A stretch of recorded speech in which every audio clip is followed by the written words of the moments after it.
మిగతా అధ్యాపక బృందానికి అందరికీ నా యొక్క నమస్కారాలు. విద్యార్థులందరికీ నా యొక్క ఆశీస్సులు. గుడ్ మార్నింగ్ చిల్డ్రన్స్, ఎలా ఉన్నారు? మైసెల్ఫ్ అయూబ్ ఖాన్. నేను పోలీస్ డిపార్ట్మెంట్ నుంచి వచ్చాము. ఈగల్ అనేటటువంటి ఒక సంస్థను మన రాష్ట్ర ప్రభుత్వం ఏర్పాటు చేసింది. ఇది ఏం చేస్తుంది అంటే, ఎవరైనా ఈ మత్తు పదార్థాలు కలిగి ఉన్నా లేదా రవాణా చేసినా ఎవరికైనా అమ్మినా వీళ్ళను గుర్తించి వీళ్ళకు కఠినంగా శిక్షణ జరుగుతుంది. ఎందుకు చేయాలి? ఇప్పుడు గంజాయి, హెరాయిన్, కోకాయిన్ ఇవి రకరకాలుగా ఉన్నాయన్నమాట. ఎంఎండిఏ ఇటువంటివి రకరకాలుగా ఉన్నాయి. కాబట్టి వీటి గురించి ఎంత ఊరికి అవగాహన కలిగి ఉండాలి. వీటిని మనకు తెలియనంత వరకు మంచిదే. వీటిని ఎక్కడ కూడా మీ దరిదాపుకు రానివ్వకండి. ఒకవేళ ఎవరన్నా మీకు కొత్త వ్యక్తులు, అపరిచిత వ్యక్తులు ఏదైనా మేజర్ యాక్సిడెంట్ జరిగింది, కాలు చెయ్యి విరిగిపోయింది, ఏమవుతుంది? జీవితాంతము అలాగే ఉండాల్సి వస్తుంది. లేదా తలకు దెబ్బ తగిలింది, కోమాలోకి వెళ్తారు, లేదా ప్రాణాలే పోయే పరిస్థితులు ఉంటాయి. లేదా ఎదురు వ్యక్తికి మనం యాక్సిడెంట్ చేస్తాము, అతను ఏమవుతుంది? ఎవరైతే మనం యాక్సిడెంట్ చేస్తామో అతను చనిపోయినప్పుడు మన మీద పోలీసు వారు కేసు పెడతారు. పెట్టినప్పుడు మనం జైలుకు పోవడమే కాకుండా మనకైతే ఎవరైతే వెహికల్ ఇచ్చారో వాళ్ళు, తర్వాత మన తల్లిదండ్రులు, వీళ్ళందరికీ బాధ్యులుగా చేయడం జరుగుతుంది. కాబట్టి ఎవరే కానీ ఈ మైనర్ డ్రైవింగ్ కానీ, ఇంటికి వెళ్ళిన తర్వాత సెల్ ఫోన్లు కానీ ఎవరు వాడొద్దు. మీ యొక్క గోలు చదువుపైనే ఉండాలి. ఈ మత్తు పదార్థాలు వీటన్నింటికి అందరూ దూరంగా ఉండండి. ఎవరైనా మీకు ఇటువంటివి తెలిస్తే, ఎవరైనా ఇంజెక్షన్స్ కానీ, ట్యాబ్లెట్స్ కానీ, గంజాయి కానీ అటువంటివి మీ దృష్టికి వస్తే మీరు తెలుపవలసినటువంటి టోల్ ఫ్రీ నంబర్ 1972. ఒకసారి రిపీట్ చేయండి అందరూ. Very good, 1972. కాబట్టి జాగ్రత్తగా ఉండండి. ఇప్పుడు డిసిప్లిన్ అనేది ఇంపార్టెంట్. ఇప్పుడు మీ అందరికీ ఎందుకు యూనిఫామ్ పెట్టారు? ఒక డిసిప్లిన్, ఒక టైం. ఈ టయానికి రావాలి, ఈ యూనిఫామ్ వేసుకోవాలి పర్టికులర్గా. తర్వాత మనకు ఫస్ట్ వచ్చేసి డిసిప్లిన్లో ముఖ్యంగా మన యొక్క టీచర్స్ని మనం రెస్పెక్ట్ చేయాలి, ఎల్డర్స్ని రెస్పెక్ట్ చేయాలి, పేరెంట్స్ని కూడా గౌరవించాలి. చెప్తున్న వాళ్ళ మాటలు వినకుండా మనం మన పంతాలో ఉంటే మనం ఎప్పటికీ అభివృద్ధిలోకి రాలేము. కాబట్టి మనం మీలో ఎంతోమంది డాక్టర్లు కావచ్చు, ఇంజనీర్లు కావచ్చు, ఐఏఎస్, ఐపీఎస్ ఇటువంటి పెద్ద పెద్ద హోదాల్లో ఉండొచ్చు. కానీ వీటన్నిటికీ మూలము మంచి చదువు. కాబట్టి మీ అధ్యాపకులు చెప్పేటటువంటి, మీ సార్ వాళ్ళు చెప్పేటటువంటి వాటిని ముఖ్యంగా బాగా చదువుకోండి. చదువుకొని మంచి ప్రయోజకులు కాండి. మీరు ఇంటి నుంచి బయలుదేరితే స్కూల్ రావాలి, స్కూల్ నుంచి బయలుదేరితే మళ్ళీ ఇంటికే వెళ్ళాలి. ఇదే మీ డెస్టినీ. మధ్యలో ఎవరన్నా పిలిచారనో ఎక్కడో అలా వెళ్ళడము, లేదా వాళ్ళు ఏదన్నా చెప్తే వాళ్ళు చేయడం, ఇటువంటి పనులు మాత్రము దయచేసి ఎట్టి పరిస్థితుల్లో చేయవద్దు. ఒకవేళ ఈ మత్తు పదార్థాలకు సంబంధించి మీ దగ్గర ఏదన్నా దొరికితే మీకు 1 సంవత్సరం వరకు జైలు శిక్ష ఉంటుంది.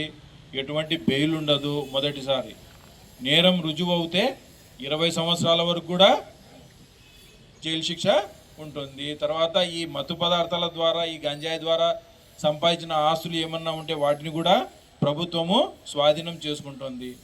కాబట్టి దయచేసి అందరూ గుర్తించండి. ఎవరే కానీ ఈ మత్తు పదార్థాల జోలికి వెళ్ళవద్దు. ఎవరైనా వీటి గురించి ప్రేరేపిస్తే వీటిని కూడా మనము వాటికి లోను కాకూడదు. మన మొక్క ఉంది, మొక్కకి ఏం చేస్తాము? నీళ్లు పోస్తున్నామా? కాకుండా ఇంకేమన్నా పోస్తామా? అప్పుడు అది ఆరోగ్యవంతంగా పెరుగుతుంది, మంచి ఫలితాలు ఇస్తుంది. అదేవిధంగా మనకు మంచి ఆహారము, బాగా నీట్గా ఉండాలి, డిసిప్లిన్గా ఉండాలి. అలా కాకుండా రకరకాల వస్తువులు కానీ వీటికి లోనైతే మన యొక్క ఆరోగ్యం కూడా దెబ్బతింటుంది. మన తల్లిదండ్రులు మన మీద పెట్టుకున్నటువంటి నమ్మకాన్ని ఒమ్ము చేసిన వాళ్ళం అవుతాము. సమాజంలో వాళ్ళు తలెత్తుకొని తిరగలేరు. పలానా అబ్బాయి లేదా అమ్మాయి ఏదో గంజాయి లేదా ఇతర మత్తు పదార్థాలు తీసుకొని అక్కడ చోట పడిపోయాడంట అని అంటే అది ఎంత అపఖ్యాతి. కాబట్టి దయచేసి అందరూ గుర్తుపెట్టుకోండి. ఎవరే కానీ వీటి జోలికి వెళ్ళకండి. ఒక ఆడియో క్లిప్పింగ్ ఉంది, వినిపిస్తాము. వినిపించిన తర్వాత ఇప్పుడు మీరు చదువుతున్నారు, నెక్స్ట్ ఏమవుతారు? ఇలా మాపై స్టేజ్ పైకి వస్తారు.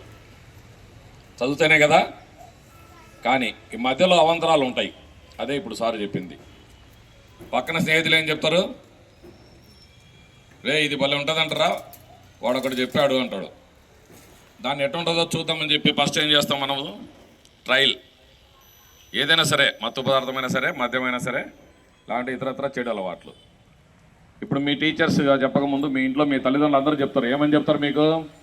స్కూలుకు పోవాలంటే తెల్లవారుజామున నిద్రలేయండి, ముందు చదవండి, హోంవర్క్ చేసుకోండి అని. ఇంటమా మనము? చెప్పండి, పర్వాలేలే. మీరంతా ఇప్పుడు నేను యూనిఫామ్లు వచ్చినా ఏదో రోడ్డు మీద అయితే మీరు ఒకవేళ పోలీస్ అనుకోండి, కాదు ఇక్కడ నేను కూడా మీకు ఒక టీచర్ అనుకుందాం. తెల్లవారుజామున నిద్రలేమని చెప్పి తల్లిదండ్రులు ఇంట్లో చెప్తే ఎవరైనా లేస్తున్నామా? హోంవర్క్ కంప్లీట్ చేసుకోండి చేస్తున్నామా? సరే, స్కూల్ కాడికి వచ్చిన తర్వాత టీచర్ ఏం చెప్తాడో, కొడతాడో, తిడతారో, అరుస్తారో. అసలు మీ అదృష్టం తిట్టట్లేదు, కొట్టట్లేదు. ఎందుకు? మీ తల్లిదండ్రులే మీకు మళ్ళీ పోతోయిస్తున్నారు. మా వాడు చదవకపోతే ఏమో ఎందుకు కొట్టినావు నువ్వు, చదువుతాడు వాడే అని. మమ్మల్ని అట్లా కాదు. ఇప్పుడు ఈ స్టేజ్ పైన ఉండే మమ్మల్ని మా ఇంట్లో వాళ్ళు కొట్టేవాళ్ళు, టీచర్లు కొట్టేవాళ్ళు. టీచర్లు కొడితే ఏమవుతుంది?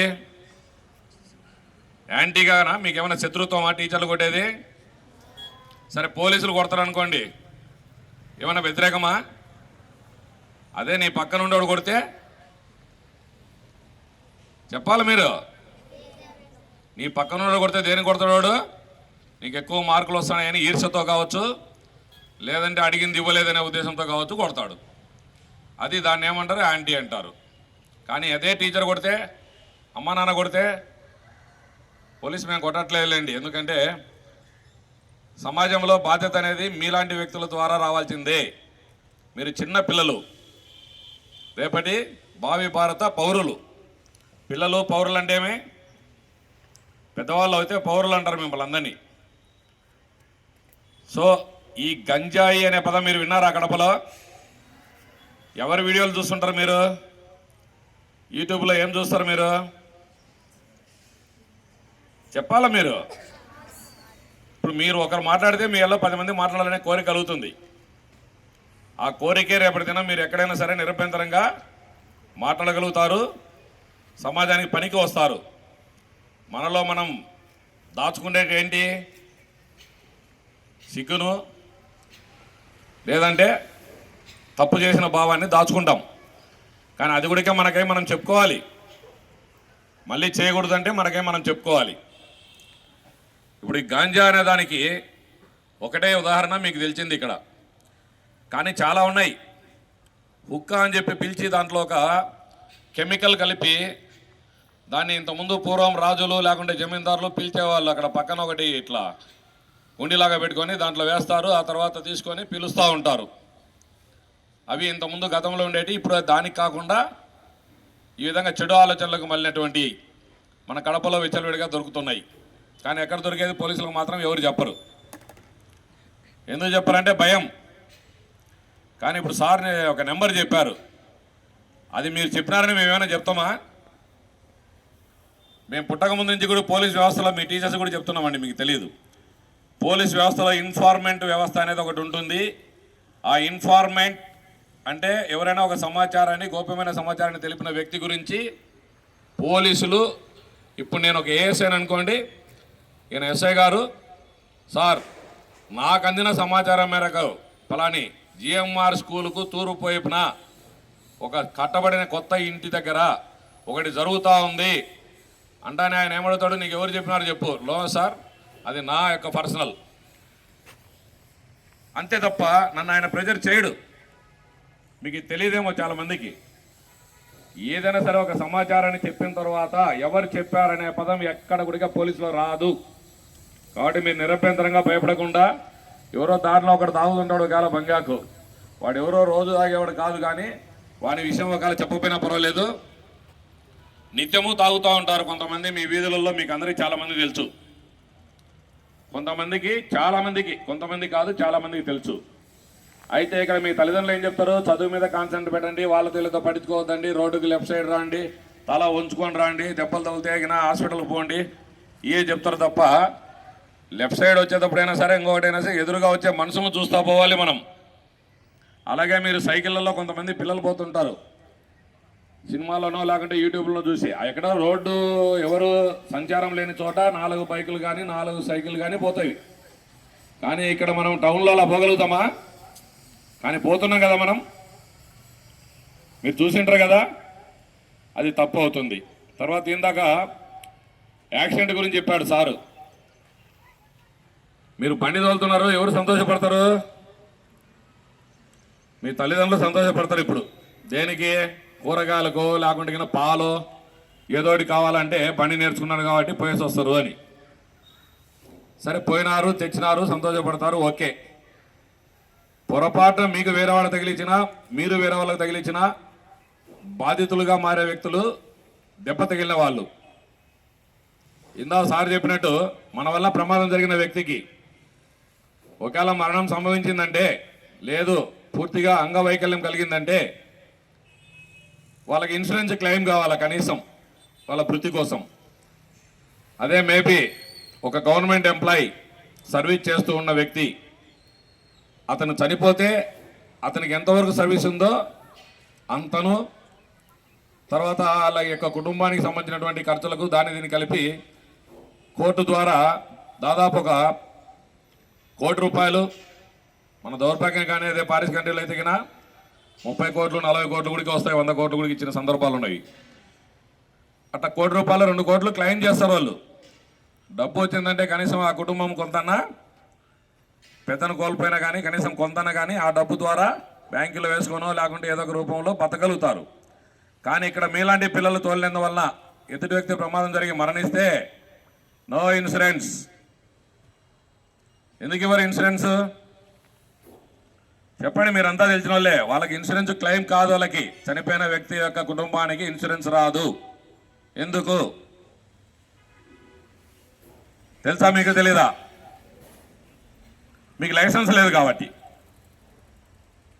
పైగా మీరు మైనర్ కాబట్టి. లైసెన్స్ ఎందుకు ఇవ్వరు మీకు? మైనర్. మేజర్ అంటే ఎప్పుడు? 18 ఇయర్స్ కంప్లీటెడ్. 18 ఇయర్స్ స్టార్ట్ కాదు, 18 ఇయర్స్ కంప్లీట్ కావాలి. దేనికి